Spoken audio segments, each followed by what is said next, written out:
जय हिंद फ्रेंड्स। तो हम पढ़ रहे थे सुभाष चंद्र राजस्थान जी की लिपि।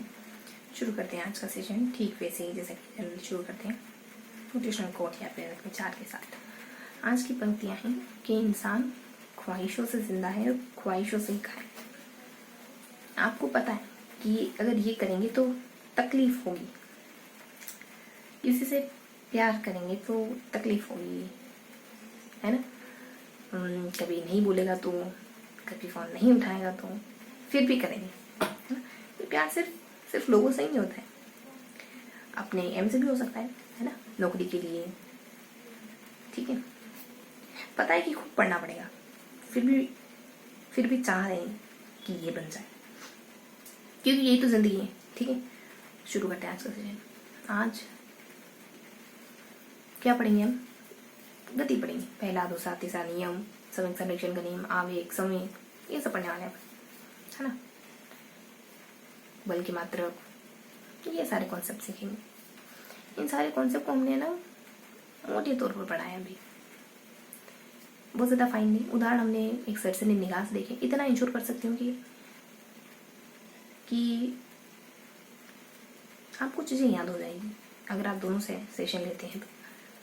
अगर बुक पढ़ी वो सेशन लेते हैं, उसके बाद ऑन द जॉब बोर्ड हमने डिस्कस करा, उसके बाद यहाँ बात कर रहे हैं, दो फेज से होकर गुजर चुकने के बाद, तो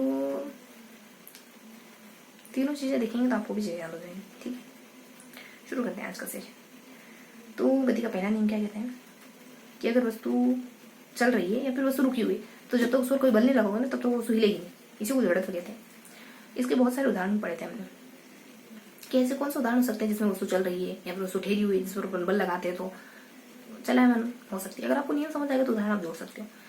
उदाहरणों को हमने ना एक ट्रिक में बांध कर याद करने की कोशिश करती है। वो ट्रिक तो याद है लेकिन थोड़ा सा उदाहरण में समझ।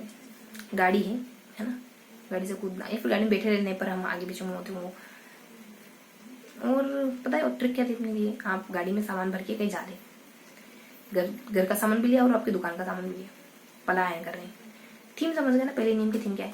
गति के पहले नियम की, बस इतना ध्यान रखो। गति का दूसरा नियम क्या कहते हैं? गति का दूसरा नियम ये कहता है कि गति का दूसरा नियम समझ नहीं आया था, बस यूं हमने याद कर लिया था, समानुपाती अनुपाती, बहुत रिवर्स घूम घूम के बता देते। तो इसमें दो गणित के शब्द हैं, भागफल शेषफल ऐसा कुछ है, गुणद्रव्यमान भागफल से कुछ शब्द, समानुपाती करके हमने याद कर लिया था।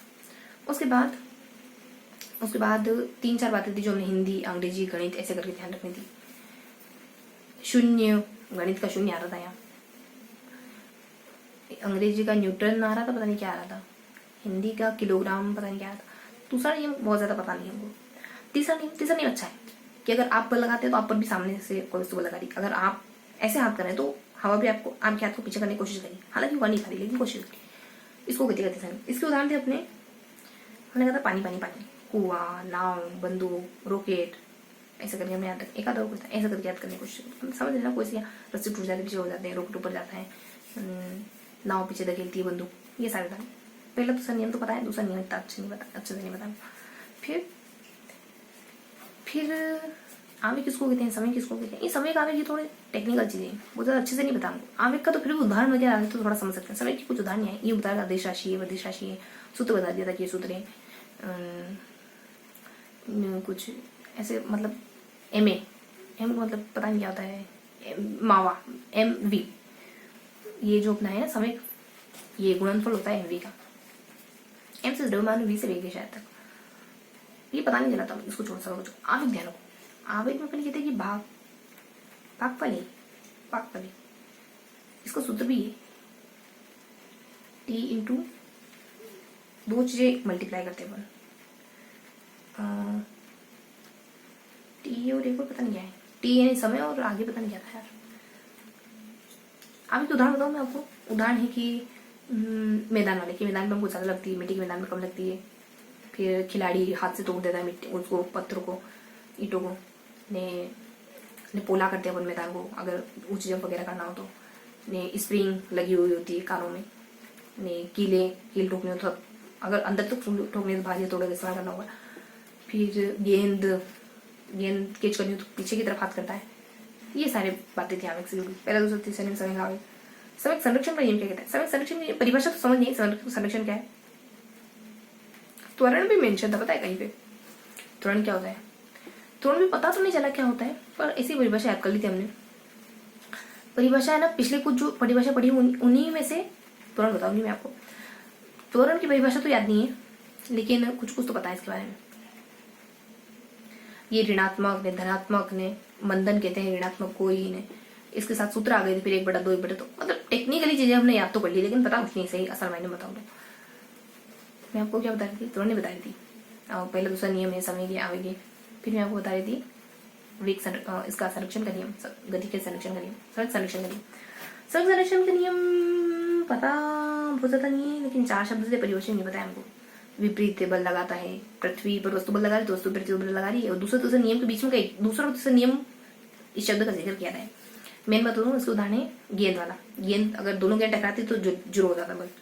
एक और उदाहरण है रॉकेट वाला, रॉकेट ऊपर जाता वाला। तीसरे नियम से जुड़ा हो ना ये भी कहीं कहीं। फिर है बंदूक वाला, तो पहले नियम से पहले दूसरे, मतलब ये नियमों से संबंधित है कहीं क्योंकि आपने।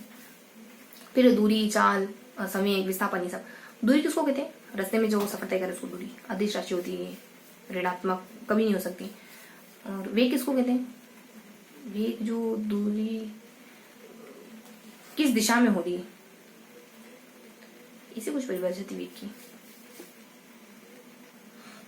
वेग में बहुत सारी चीजें थी, ऋणात्मक, धनात्मक, 4-5 चीजें इसमें ऐड कर ली थी सदिश राशि में, तो 3-4 बातें थी वेग की। तो दूरी है, चाल किसको कहते हैं, समय, कितना समय में आप कितना चल रहे हो उसको चाल कहते हैं, है ना।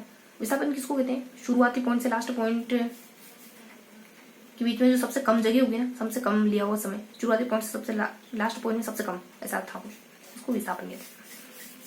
औसत चाल जानते हैं ना, औसत एयरपोर्ट में सब अलग अलग रफ्तार से दौड़ रहे हैं, अगर सबको जिस भी रफ्तार से सब दौड़े डजेंट मैटर, सबकी जो रफ्तार है सब में बांट दो, बराबर कर दो। मैं 5 किलोमीटर 1 घंटे दौड़, कोई 4 किलोमीटर 1 घंटे, कोई 7 किलोमीटर 1 घंटे दौड़, तो सबको बराबर दे दिया हमने कि आप सभी 33 किलोमीटर दौड़। इसको अपन औसत चाल कहते हैं, इस तरीके से बताना था इसको। यहाँ आया था त्वरण, ये मुझे पता नहीं चल पाया त्वरण क्या है। एक आता सरल रेखा ग्राफ, जो था, देखो चीजें बहुत ज्यादा पता है, बहुत ज्यादा पता है, शायद डिटेल में उतना नहीं बता पा रही आपको, लेकिन पता बहुत ज्यादा है, इससे ज्यादा पता है। अगर एमसीक्यूज में है तो इससे ज्यादा अच्छे से कर पाएंगे।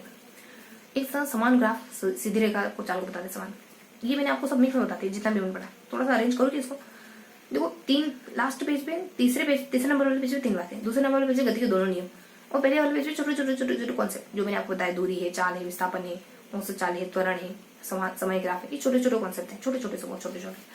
सेकंड वाले पेज पे गति का पहला दूसरा नियम, थर्ड वाले पेज पे गति का दूसरा नियम, 3 चीजें, ठीक है, आवेग और सवेग संरक्षण, बस ये 3 चीजें। तो क्या पढ़ा हमने, बस रिवाइज करते हैं। फर्स्ट बार रीजन हो गया, मोटा मोटी में समझ लिया। मैं बता दूं जिस तरह से बातें करते हैं, बातों के थ्रू कुछ समझने की कोशिश करते, जितना याद रहा, डजंट मैटर क्या याद रहा, कैसा याद रहा, बस जैसा जितना याद रहा वैसा बता देते हैं, बोल देते हैं, ठीक है।